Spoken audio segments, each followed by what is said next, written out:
మార్చి 21 నుంచి ప్రారంభం కానున్న 10వ తరగతి పబ్లిక్ పరీక్షల్లో ఉత్తీర్ణులు కావడం కోసం విద్యార్థులు ఇప్పటి నుంచే ప్రణాళికాబద్ధంగా చదవాలని వరంగల్ జిల్లా నర్సంపేట విద్యాశాఖాధికారి సూచించారు.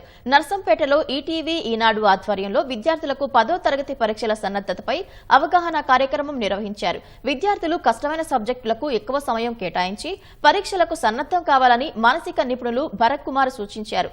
పరీక్షలు రాసే సమయంలో భయాన్ని, ఆందోళనను ఎలా నియంత్రించుకోవాలో విద్యార్థులకు వివరించారు.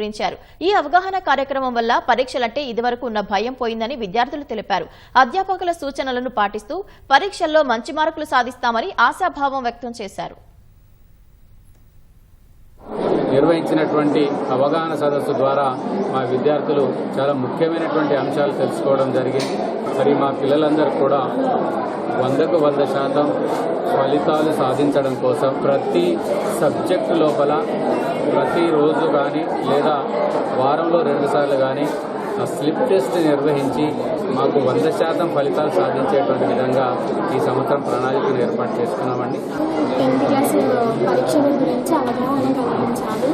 నాకు మళ్ళీ సిలబస్ మొత్తం రివిజన్ అయినట్టు అనిపించింది. ప్రతి ఒక్కొక్క సబ్జెక్ట్ చెప్తుంటే మాకు మెయిన్ పాయింట్స్ అర్థమైనాయి.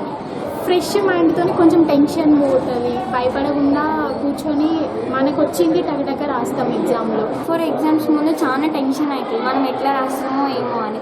వచ్చిందైనా కూడా మళ్ళీ ప్రాక్టీస్ చేస్తే ఇంకా పర్ఫెక్ట్గా అవుతాం. మనం పర్ఫెక్ట్గా చదువుకోవాలి, టైంని అస్సలు వేస్ట్ చేయకుండా చదువుకోవాలి.